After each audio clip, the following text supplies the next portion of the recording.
Give you guys, when you came in, a copy of a transcript. Today, as I shared with you yesterday, I wanted to go over high school versus college course credit because there's a lot of confusion. A lot of students aren't not aware of it. So it's just going to be a 5-minute overview informational setting about what you need to know in order to take care of your high school credits to get a diploma, and as well as to be eligible for applying to a 4-year college of your choice. Okay, if you look at the bottom portion of your transcript that I handed out earlier to you, there is a box called credit summary, as you see on the screen up there. And this credit summary is true for any high school that you attend in the district. It puts the subject areas down, English, math, all the way down to electives. And if you see, how many credits do you need in order to graduate from high school? Total. 230. 230. Okay, that's true. That's required.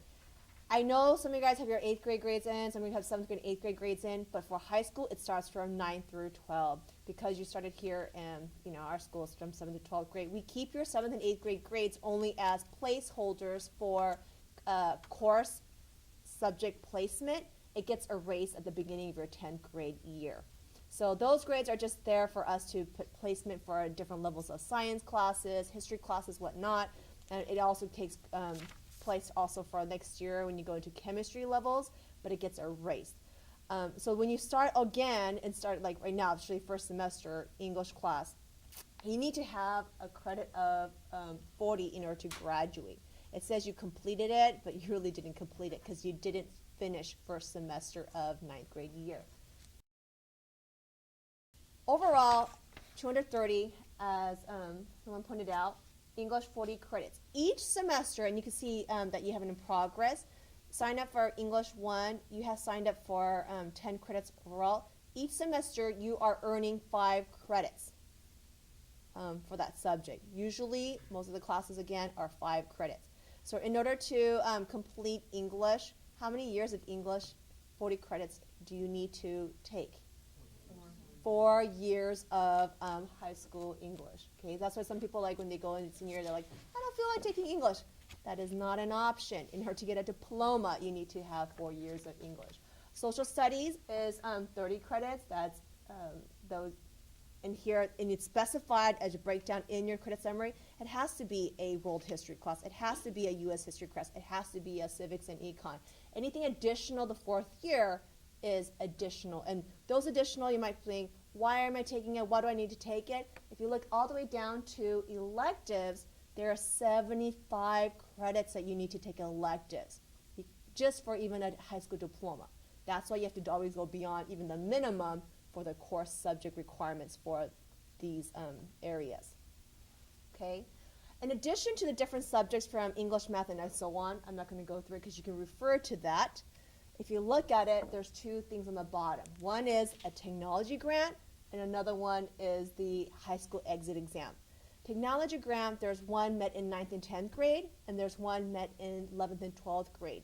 For a lot of you guys, you have the 7th and 8th grade because there's a middle school technology grant. That will be erased later on, again, as I said, 10th grade, but you will have to meet some requirement, and that's just automatically done through different projects that you do in your classes. Your teachers tag it in your report card. Second part is the CASI. That is the exit exam. You guys take it in spring. Everybody takes it in spring.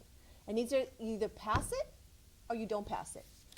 Fortunately, for the last 6 years that we've had this exit exam, nobody in Whitney High School has ever failed to pass the exam. It's really good. Everybody passed it the first time in the sophomore year, which is great.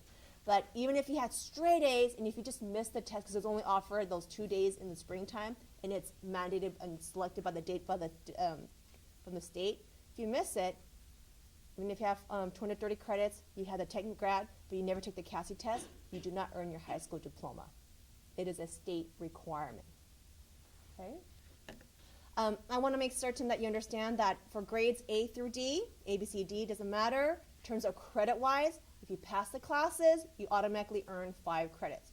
Anytime you get an F, no credit. It's not like you get different values. GPA is totally different, and that's what we're going to talk next about for college eligibility. But for high school credit-wise, you have to pass your classes, right? A, B, C, D in order to get a credit. But that's another issue for later on I will talk about. Okay, the second part, which more of you guys are focused on today, and we're going to talk about shortly after, is about college eligibility.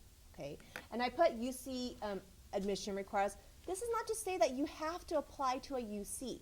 The reason why many high schools talk about the UC eligibility requirements is because once you're eligible for a 4-year UC program, you will be eligible for many colleges across the nation. And that's why they use the standard of the UCs, because their standard is pretty high for you to be eligible for any 4-year. And again, I'm not telling you that you must apply to a UC in your senior year. Okay, it's just a little standard that everyone gauges in California. What I'm going to share with you is the minimum eligibility, and I underlined that.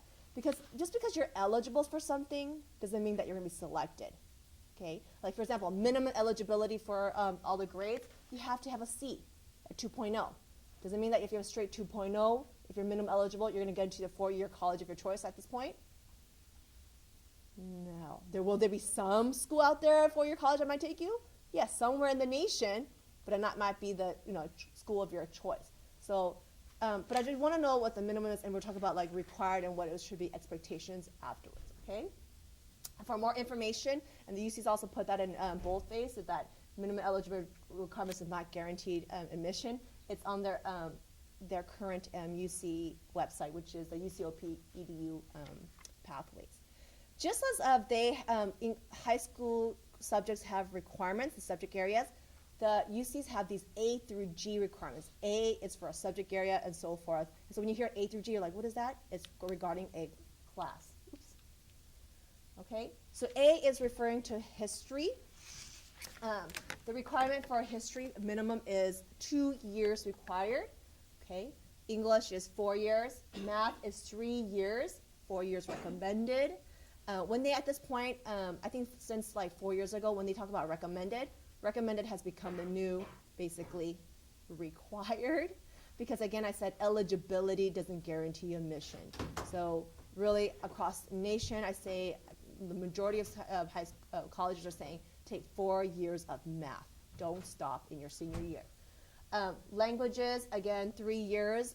I would say recommended again has become the new required, honestly. And it has to be subsequent. You can't have 1 year of French, 1 year of Japanese, 1 year of Spanish. It has to be consecutive, the same thing. So it's like Spanish 2, 3, etc.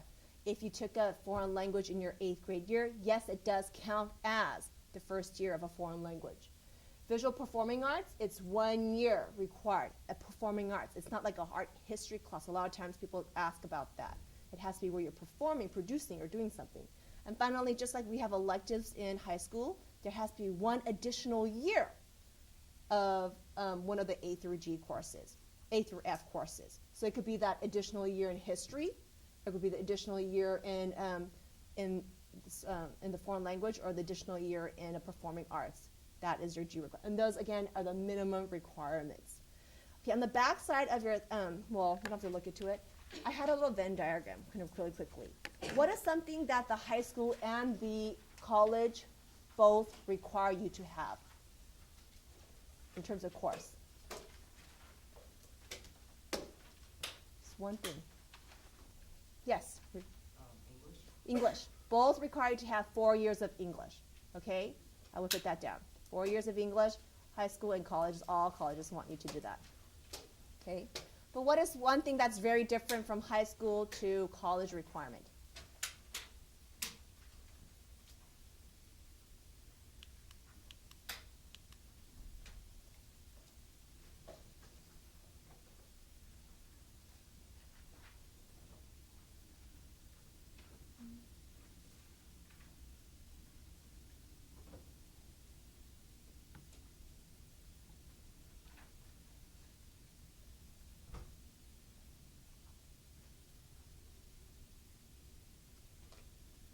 Need to flip back to the other page. So what is one difference between a high school and college requirement? Yes, back there. Colleges don't require PE. Yes. No, PE, right? So PE is not even part of the grade that you report to colleges. If you're on a sports team, that is part of the extracurricular kind of activities that you're involved in. We'll talk more about that. But your PE grades, if you end up becoming office aide, like health class, those are not part of your college application things. Okay. Something else different I would like to point out is foreign language or finance. In high school, for a diploma, you could take 1 year of foreign language or 1 year of an art class. For college, you should, the recommends 3, so I say required is 3. You should take 3 areas of a foreign language. Okay? It would be good that if you go home and put like a couple more differences that you have and really focus on the differences for the college requirements.